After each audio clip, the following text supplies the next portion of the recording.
Peace, family. My name is Vicki Dillard, and I'm so pleased to be a contributor here on African Diaspora News Channel. Please make sure that as you come in, you give us a big thumbs up and share the broadcast. Thank you so very much. Now, family, I want to say this. You all know that, I'm a big supporter of pro-Black, pro-empowerment voices.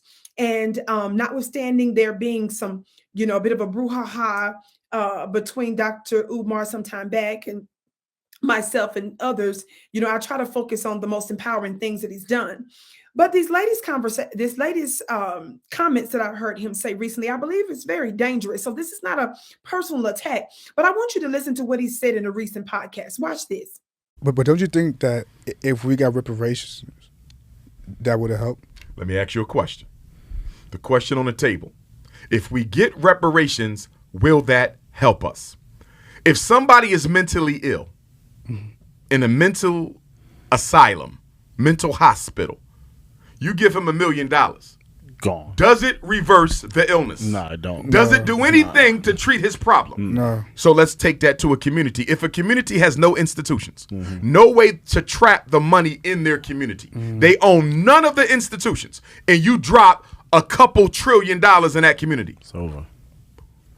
How is that money going to benefit the people when all the institutions in the community that are going to take their money are not owned by people who look like them? I'm going to ask it another way. If we don't responsibly spend the money we already have, how can we spend more? what makes you think giving you more is going to change your situation? Now, let me say this. I want to be clear. I support reparations. Okay. For sure. I support it. The reparations movement was born from the Pan-Africanist movement.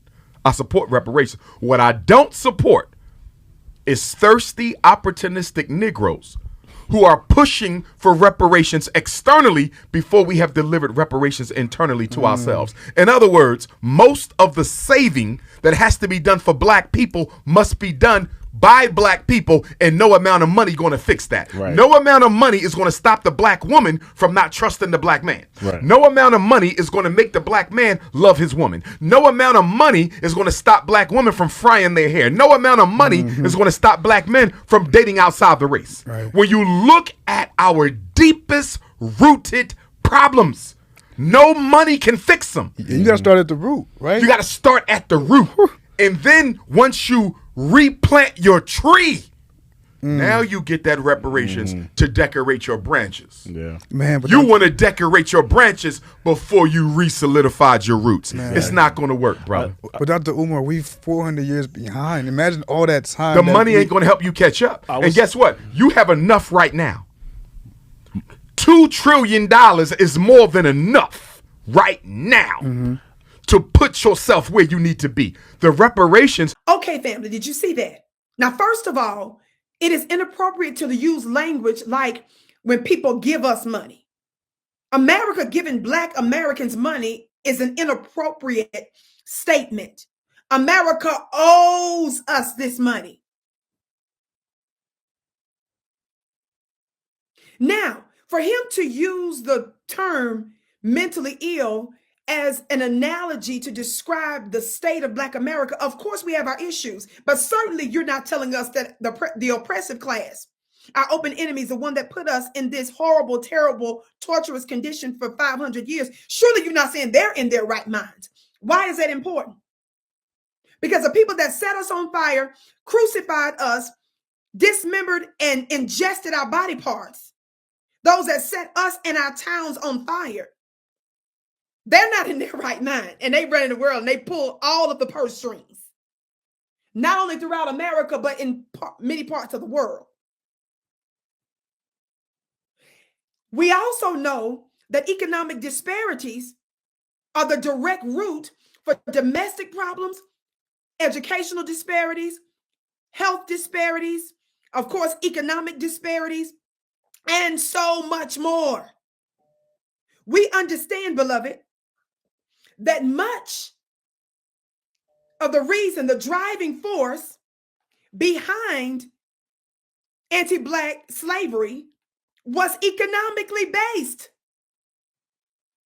How is it that we're saying that our open oppressive enemy is in a mental state of mind to run the funds in the United States. But black folks, we got to jump through a whole bunch of hoops. Let's be clear. When monies are legally owed, there are no stipulations.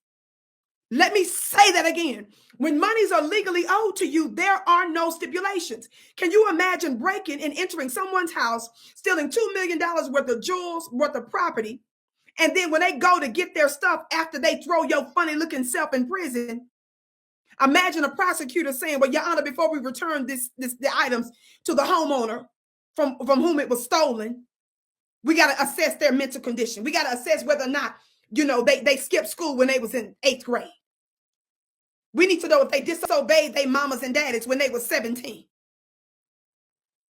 We need to know, did they pay their insurance on time last month?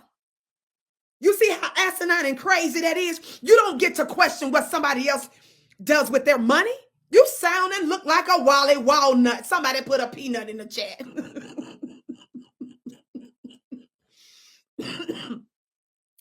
Are y'all hearing me today?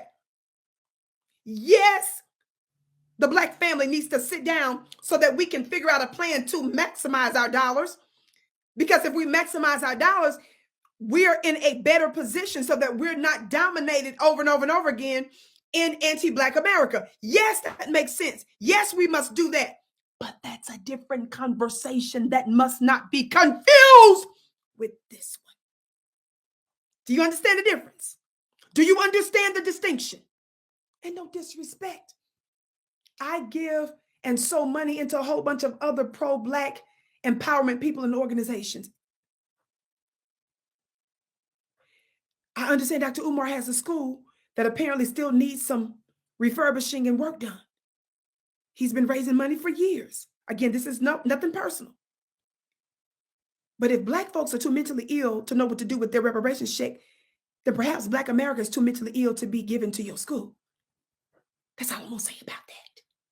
My name is Vicki Dillard. Be sure to follow me on my new weekly live channel at vickidillard.tv or Vicki Dillard TV on YouTube. Also, be sure to check out my yummy spiritual mastermind course where everybody's getting major breakthroughs at VickiPlanet.com. Go to the store and, of course, share this broadcast. I can't wait to see you again.